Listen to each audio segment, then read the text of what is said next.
teoria de Bohr-Nifel. Ela veio dentro dessa necessidade de se imaginar campos máximos, mas não infinitos, né?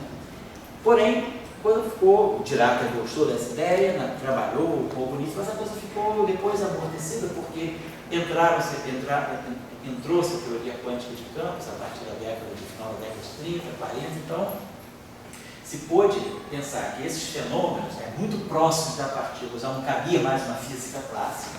Essa descrição aqui é totalmente clássica. Se eu estou a distâncias muito próximas da partícula, eu já estou muito próximo do comprimento, já entrando no comprimento de onda de Compton da partícula, então já não se justifica mais uma física clássica, porque se usa mecânica quântica, pelo menos mecânica quântica, nem a mecânica quântica. Se eu já estou dentro do comprimento de onda de Compton da partícula, eu já estou dando energia ao sistema maior do que a massa de repouso da partícula. Então eu preciso já da teoria quântica de campos. Então, com a teoria quântica de campos, se compreendeu a massa do elétron de uma outra maneira. A massa do elétron ela é calculável em teoria quântica de campos a partir dos parâmetros fundamentais, que é o parâmetro de massa, tem a carga do elétron, que é a constante de acoplamento, a constante de estrutura fina, e H cortado. Então, a massa do elétron é algo que é computável na teoria quântica de campos por processos radiativos, por processos de correções quânticas. Se esqueceram essa ideia. Por que Bohr-Nifel voltou a ser uma teoria importante? No final da década de 90, usando as teorias de cordas, você pensou, se a física fundamental é a física descrita pelas cordas, a gente poderia pensar, como é que eu posso recuperar, será que eu consigo retirar o eletromagnetismo a partir da teoria de cordas?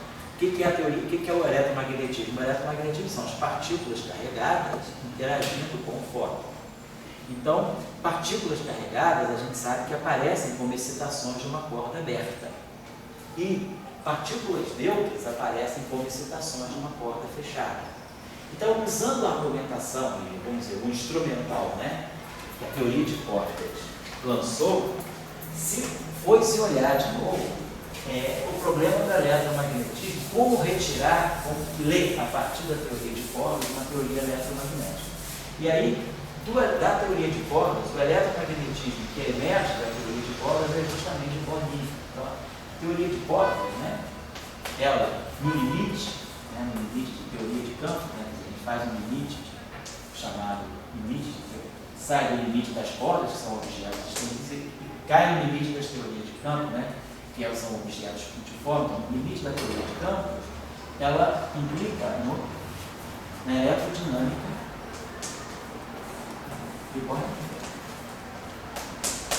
Então, Bohr-Nifel, lá atrás, parece que eles intuitivamente perceberam que a maneira, se existe uma teoria mais fundamental por trás das interações, por trás da interação eletromagnética, por trás da interação eletrofraca, por trás da interação forte, se é a teoria de cordas é uma teoria fundamental para descrever as interações, a gente acaba descobrindo que se a gente quiser extrair um eletromagnetismo da teoria de cordas, o eletromagnetismo que sai não é Maxwell, mas é Bohr-Nifel.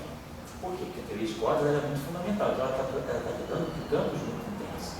Então, realmente, a não linearidade já está embutida. Maxwell, a gente sabe, é um limite de Bohr-Nifel, para campos muito fracos, para campos E sobre C e D, muito menores do que aquele beta fundamental. Então, foi de novo, uma redescoberta dessas eletrodinâmicas não lineares por meio da teoria de cordas. Bohr-Nifel ressurgiu das teorias de cordas. E tem também, depois daí se tentou ver se havia um análogo de Bohr-Nifel gravitacional. Também na teoria de cordas a gente tem um análogo de Bohr-Nifel para interação gravitacional. Diz assim, a gravitação que sai na teoria de cordas não é a gravitação da relatividade geral, não é a gravitação de Einstein, mas é uma gravitação com correções que dão exatamente o tipo de Bohr-Nifel para o campo gravitacional. Então, a não linearidade está aí. Eu não vou fazer a tarefa seguinte, que seria fazer a avaliação em relação a A, para tirar as equações de projeção. Quando você considera uma perturbação, acho que do espaço-plano, para a gravitação, tu consegue uma equação de Maxwell para a gravitação. Quer dizer, quando você faz uma perturbação em torno do espaço plano, aquela aproximação linear da relatividade. Quando você faz uma aproximação linear da relatividade, você, na verdade, você ganha uma descrição por spin 2, não por spin 1, você não ganha eletrodinâmica. Você ganha a chamada teoria de Pauli-Fierz, né? Você ganha uma teoria para aquilo que é o grávido livre, né? Mas a tua pergunta como é que era? É porque tu falou que em relato do... Entendi. Quer dizer, quando eu pego a teoria de cordas, qual é a gravitação que sai da teoria de cordas? Então, a gravitação que sai da teoria de cordas não é Pauli-Fierz, não é uma gravitação só assim, para limite de campos gravitacionais muito fracos, acaba sendo uma é isso. Você ganha uma gravitação mais ampla, mais estendida, com termos de curvatura elevada a potências mais altas, e aí no limite de campo fraco você recupera a a distribuição drástica da gravitação, que é uma perturbação em torno do espaço plano, e descrevendo uma onda gravitacional. Isso é muito bom. Pois é, isso é bom, isso aí é um teste bom, porque você ganha, você sabe que de qualquer maneira, no limite de campo fraco, você deve, o teu chão é a teoria de Einstein, você não está absolutamente negando a teoria de Einstein, né? Você apenas está dizendo que ela só é boa dentro de uma certa amplitude de campo, tá certo? Bom, fica como tarefa para vocês, então, completarem essa exercitação aí do eletromagnetismo não linear, né? Quer dizer, derivar, né? A versão não linear,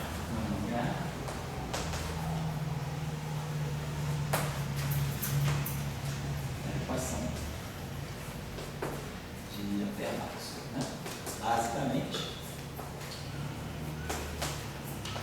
a mesma tarefa, só fazer a variação em relação a. Basicamente, o que vocês vão ter que fazer é pegar o Lagrangiano, né, e variar em relação ao AI. Lembrando que esse Lagrangiano aqui, então, para nós é função de f e de g. Para derivar em relação a f, variar em f em relação a a, derivar em relação a g, variar g em relação a a. E aí a gente vai ter uma versão, né, não linear, o análogo não linear do Maxwell, do produto do Ampère-Maxwell. Vamos ter rotacional, aí não vai dar um B, vai dar um H. Vocês vão poder ver esse H aqui também, como no caso de Bornífera. No caso de Bornífera, por exemplo, esse HI aqui, ele vai ser um Mi e J de R de D, atuando no DJ. Tá? Certo? Tá legal. Então a gente tem, a gente consegue tirar, então, agora, claro, as duas equações homogêneas são Faraday-Lenz e Gauss do magnetismo, como nós falamos, essas duas equações de massa, elas não vêm de uma formulação variacional via lagrangiana, porque elas são estruturais, né? Quer dizer, do momento que eu escrevo que é, já tinha discutido isso várias vezes, que é menos gradiente de φ menos dAdt, automaticamente, ao tirar o rotacional de F, a gente ganha menos dV/dt. E quando a gente escreve que B é rotacional de A, então ao tirar a divergência de B, a gente tem que a divergência de B é zero. Então quando a gente estuda a eletrodinâmica de Bornífera ou a eletrodinâmicas não lineares, as equações, né, ditas homogêneas, que não têm fontes externas, que são Faraday-Lenz e Gauss, a equação de Gauss do magnetismo, essas equações não mudam porque elas são equações estruturais, né, da relação entre campos e potenciais. Da formulação lagrangiana, quer dizer, quando a gente varia em relação a φ, a gente ganha a equação de Coulomb, né, para o campo elétrico, e quando a gente varia em relação a A, a gente ganha Ampère-Maxwell do campo magnético. Certo? Então, essas duas equações, essas sim, essas passam pela formulação lagrangiana. São as equações, né? Essa é mais ou menos as estrutura da teoria eletromagnética, as equações dos campos R e B, quer dizer, são as equações não homogêneas, onde eu vejo as pontes, elas vêm de uma formulação quadrilateral. Ao passo que as equações ditas homogêneas, elas provêm da relação entre campo e potencial. Claro, se eu introduzir campo magnético, eu introduzir monopólio magnético, perdão, eu vou estar mudando isso aqui. Mas aí eu não vou estar quebrando, isso aqui continua sendo verdadeiro. O que vai alterar na introdução de monopólio magnético é a estrutura de singularidade dos campos. Os campos não são simplesmente agora singularidades em cima da distribuição. Existem singularidades, como é o caso daquela chamada corda de Dirac, da estrela de Dirac, que são, na teoria de corda, a estrela de Dirac, simplesmente são em singularidades. Nós vamos falar sobre isso depois, né? Do monopólio magnético, mas elas são singularidades devidas, né, a essa relação aqui ser mantida. Mas eu preciso ter divergência de B diferente de zero, eu preciso ter divergência de um rotacional não nulo. Então, o único jeito de eu ter divergência do rotacional não nulo é se essa função aqui ela ganhar uma estrutura de singularidade nova. Ela vai ter derivadas segundas descontínuas. Derivadas segundas não são mais contínuas. Então, a gente muda a estrutura de singularidade, mas não muda essa relação. Eu vou dizer também, importante, que na década de 60 teve formulações alternativas a isso. Você pensou, talvez não seja interessante manter essas relações intactas para introduzir o monopólio magnético e jogar a singularidade na chamada corda de Dirac. Houve um certo incômodo com isso. Tem dois trabalhos interessantes da década de 60 que tentam melhorar a descrição do monopólio magnético na eletrodinâmica. Foi um trabalho do Cabibbo, o famoso Cabibbo, lá do âmbito de Cabibbo da interação fraca, Cabibbo e Ferrari. Esse trabalho aqui de Cabibbo e Ferrari, de 1965. Um trabalho agora do professor Salam, que também é dessa mesma época, 1965, 1966, aproximadamente 65, em que se introduz uma formulação alternativa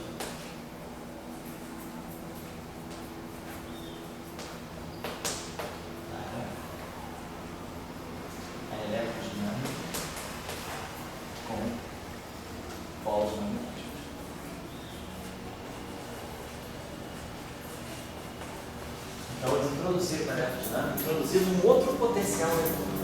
Vai introduzir, se não agora, mais um potencial vetor, mais dois potenciais vetores. Se vocês quiserem essas referências, se alguém estiver particularmente interessado, eu não me lembro de cabeça, eu sei que foi no Albutimento. Ambos os trabalhos foram publicados no Albutimento.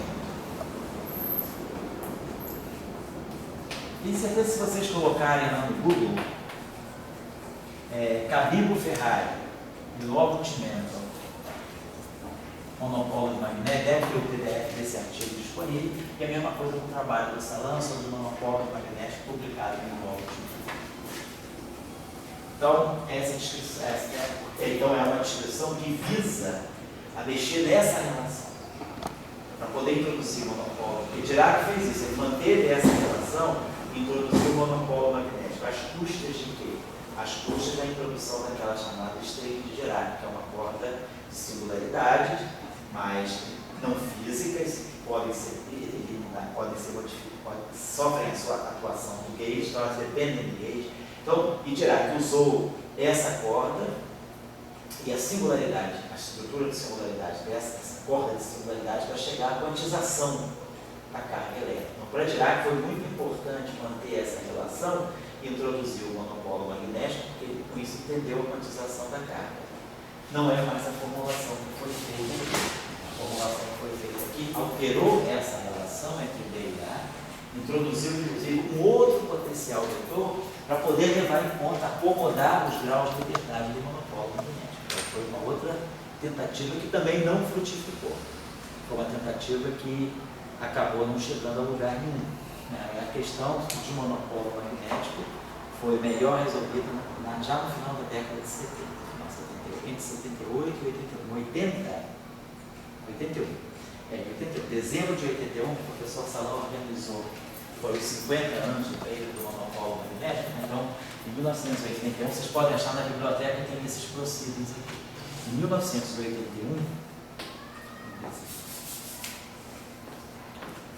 dezembro de 81, vocês podem achar aqui na biblioteca, tem uns proceedings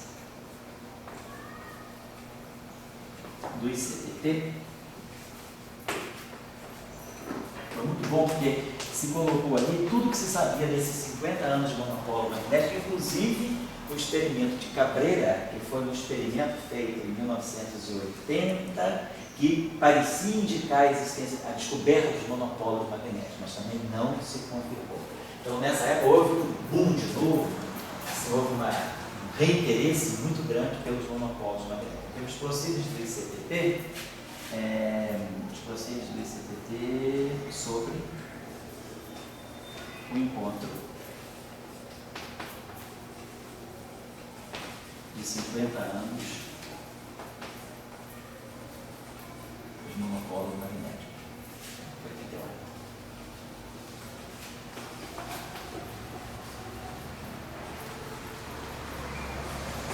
Então, foi uma coleção, tem toda a coleção de artigos que foram apresentados nessa época. O editor, se vocês quiserem procurar na biblioteca, né, por essa, vocês procurem pelo nome do editor. O editor, como sendo o autor, Milton Coelho.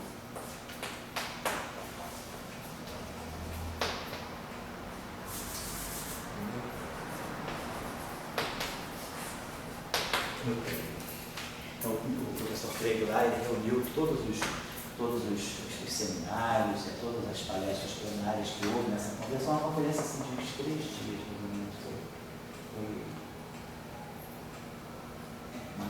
Uma semana, foi toda a semana, foi de segunda até sexta. Uma semana, foi um pouquinho antes do Natal, uns 10 dias antes do Natal, houve essa conferência. E esses processos são muito bons porque eles fazem uma varredura muito completa de tudo o que aconteceu entre 31 e 81 a respeito dos monopólios magnéticos, os experimentos que foram feitos, as teorias, a formulação de Dirac, em 30, ele muito fez o tempo. Depois, em 47, Dirac fez um trabalho interessante sobre uma eletrodinâmica quântica para monopólios magnéticos. Depois, a discussão retomou em força na década de 60, depois no final da década de 70.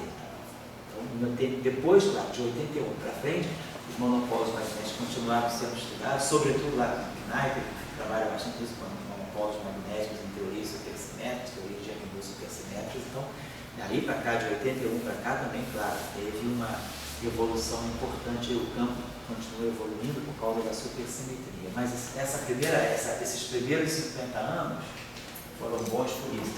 Essa conferência foi boa porque ela fez uma revisão grande, uma varredura grande desses primeiros 50 anos do monopólio magnético. Tá?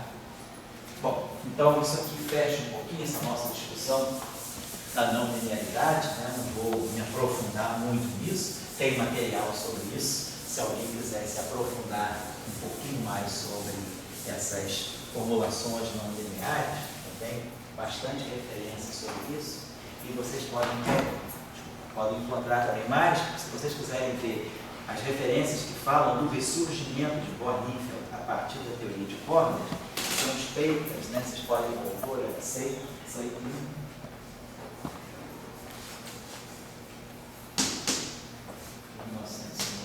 entre 1997 e 1999, não só o Seidel, os outros autores também, mas houve, assim, foi quando houve o revival, e o autor melhor é o Seidel. As coisas mais interessantes, assim, e até os primeiros trabalhos, até tão bem didáticos por isso, ele escreveu de uma forma bem clara, porque foram os primeiros trabalhos que, vamos dizer assim,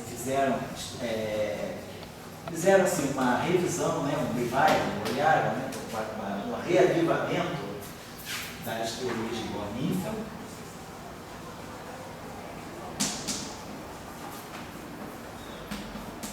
No cenário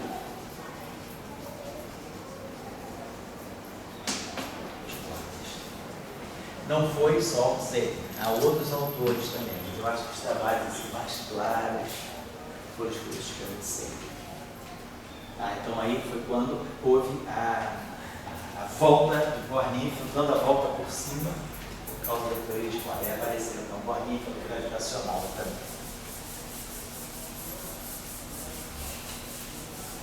Tem uns trabalhos interessantes. Tem um trabalho agora de 2012, 2012 teve um trabalho também interessante de um americano, um trabalho assim, que ele estuda com bastante assim, detalhe e assim, rigor matemático a questão da energia finita nas teorias de Bornifel. Ele faz um estudo bem detalhado, um estudo analítico bem detalhado dessa questão da finitude da energia nas teorias de Bornifel, e ele mostra que numa teoria de Bornifel, tipo Bornifel, né, se você quiser que tanto a energia elétrica, tanto a energia, a parte elétrica quanto a parte magnética sejam finitas, então necessariamente o campo magnético de uma carga estática na origem é zero. Porque na teoria de Bornifel, tem até um estudante que fez a tese de doutorado em cima disso, a tese do Sérgio Veloso. O Sérgio, ele defendeu, acho que em 2005, que a gente estudou foi o setor magnético de Bornifel. Então, na tese do Sérgio,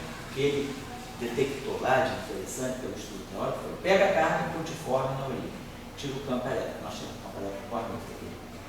1 sobre raiz quadrada de R4 mais A4. Mas agora vamos dar o campo magnético. A não linearidade, ela faz com que o campo magnético, o campo elétrico, né, também o campo eletrostático, ele carrega consigo um campo magnetostático. Pelas equações de Bornifel, em princípio, né, eu tenho aqui a divergência daquele termo lá complicado, né, aquela raiz quadrada complicada com E, e a mesma raiz quadrada complicada com B. Isso aqui vai me dar a carga. Depois da equação do campo magnético, é a mesma coisa. O rotacional vai ter um rotacional de alguma coisa que vai depender do B, e aqui uma parte que vem do E. Então, isso aqui, vamos dizer que isso aqui seja zero. Não tem a corrente externa. Então, isso aqui é zero.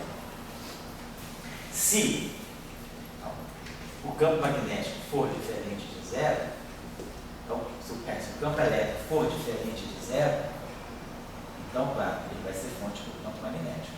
Então, um problema eletrostático, se tem campo elétrico, o campo eletrostático, ele é fonte do campo magnético.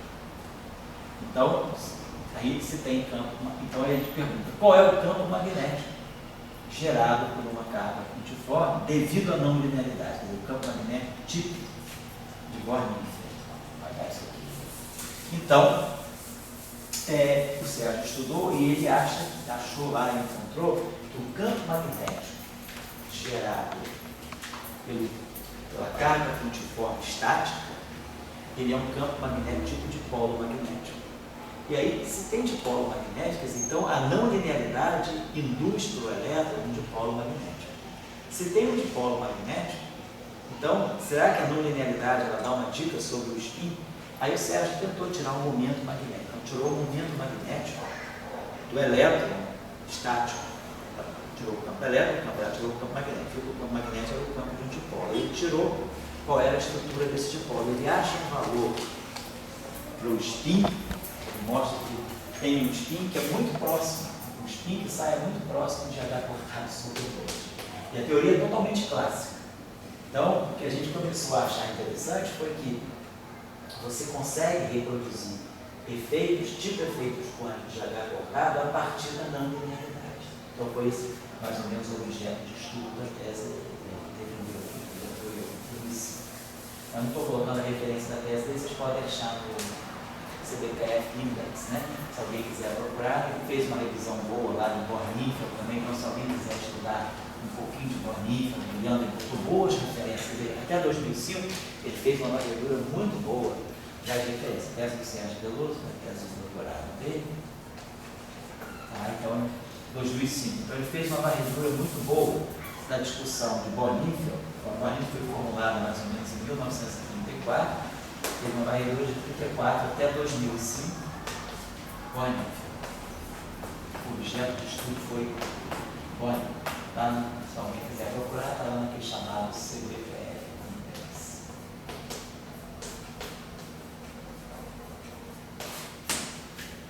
Se alguém quiser pegar de PDF com ele, o e-mail dele é Veloso.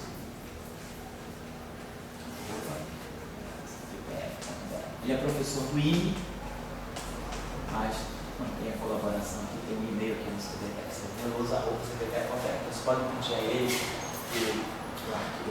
agora ele está até estudando, a gente está até voltando a estudar isso, e retomou a tese dele por causa de um resultado interessante que tem, que saiu recentemente, o resultado do momento de dipolo elétrico, aquela medida que foi feita, que saiu agora na SAIS, dia 15 de janeiro de 2014, sobre a distribuição assimétrica da carga do elétron em torno do espinho do elétron. A carga do elétron ela tem uma assimetria, ela não é simetricamente distribuída em torno do espinho.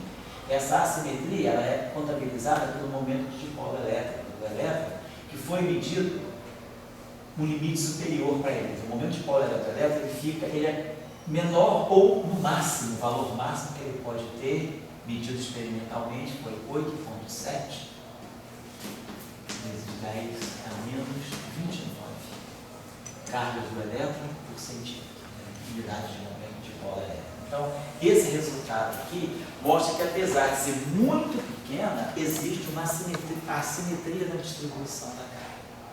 Então, da onde vem essa assimetria? O modelo padrão, que ele não dá isso. Dentro da eletrodinâmica, o momento de dipolo elétrico deveria ser zero. A eletrodinâmica ela não tem condição de explicar o aparecimento de um momento do dipolo elétrico. Para a eletrodinâmica, o elétron ele é um monopolo, realmente. Ele é um polo elétrico, não é um dipolo. Mas existe uma componente dipolar do elétron, que a eletrodinâmica não explica. O modelo padrão, teoria eletrofraca, explica isso como um fenômeno de 4 loops, mas dá um valor muito pequeno. Ela dá um valor que é 10 a menos 38. Portanto, ela dá um valor que é cerca de 10 ordens de grandeza. Um valor que é cerca de 10 ordens de grandeza abaixo do valor que foi medido agora em 2014. Então, isso também mostra que deve ter algum fenômeno mais importante por trás da explicação do momento de dipolo elétrico. Então, é uma questão em aberto, né? Com esse trabalho que saiu agora em 2014, tá? Quer dizer, tem o modelo padrão não está bom, ele está 10 ordens de grandeza abaixo, não é uma falha do modelo padrão. É porque talvez, para compreender o momento de dipolo elétrico, a gente precise realmente de uma física fora do modelo padrão. A pergunta é, será que nessa uma descrição de Bohr-Níquel, em que a gente agora tem um campo magnético, que já não é mais o campo magnético de dipolo, não é um campo magnético, ele perdeu a simetria esférica. Então, o que a gente está tentando ver é se essa fonte, né, quer dizer, essa parte, tem aqui a equação do campo elétrico divergente, né, do termo de Bohr-Níquel, do campo elétrico, mas tem a parte aqui do campo magnético. Então, se a gente está olhando se o campo magnético, que é associado à não linearidade, a carga do elétron por causa da não linearidade, ele tem uma estrutura que é dependente de θ. Não é uma estrutura esfericamente simétrica. A gente está tentando ver se, então, essa não simetria, essa assimetria da distribuição da carga, ela pode estar vindo completamente do setor magnético do elétron. Então, é uma questão que está em aberto, está sendo estudada por outras colaborações, usando algum tipo de física aí no modelo padrão, mas é uma questão bastante atual. E uma boa maneira de se compreender a questão, um bom caminho clássico para se começar a compreender a questão, essa assimetria, pode ser através de uma eletrodinâmica, uma formulação não linear da eletrodinâmica. Pode ser uma Riemann, pode ser uma eletrodinâmica logarítmica, tem várias modalidades de eletrodinâmica não linear. Então, é uma questão bem atual dos dias de hoje, uma questão atual mesmo de 2014. Então, vale a pena, quem quiser olhar um pouco isso, tem que sair de literatura nessa direção. Então, acho que com isso aí, a gente mais ou menos fecha, né, vou terminar agora, deixar um pegar agora, a gente fecha mais ou menos essa abordagem que a gente fez um pouco, né, para as teorias não lineares. Depois nós vamos retomar as não linearidades quando a gente for falar do formalismo em espaço do Minkowski. Então, na próxima aula, a gente vai terminar essa discussão de formulação lagrangiana das teorias eletromagnéticas olhando a descrição que deve ser feita em 3 dimensões. E aí a gente vai ver que 3 dimensões ela tem particularidades, né, bem notáveis em relação a 4 dimensões. Então, toda aquela discussão da aula de ontem, de formular o lagrangiano mais geral, blá blá blá, ela em 3 dimensões vai ter uma peculiaridade que vai fazer com que seja mais rica a possibilidade de eu estender aquele lagrangiano.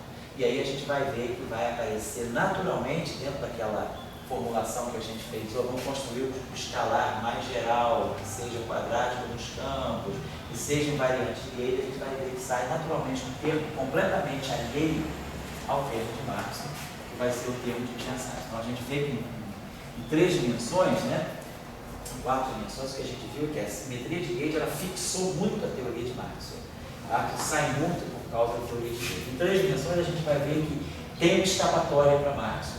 Vai sair Maxwell também, mas vai sair o termo novo que a gente vai entender que é o termo de Chern-Simons. Tá? Então na próxima aula a gente vai ser. Hoje era aula 8, não, José? Hoje era aula 8 ou 9? Pois é. 8. Continuação pois. Então 9 é a próxima, né? Sim. Então a aula de hoje a gente durou menos, na próxima aula semana que vem, dia 7, né? Então dia 7 a gente vai começar por aqui. Isso aqui deve tomar umas 2 horinhas da gente. E aí daqui a gente vai começar a formulação covariante, certo? Então tá bom, acho que eu vou vocês por hoje, eu vou pegar um refresco e falou, tchau. Só uma perguntinha.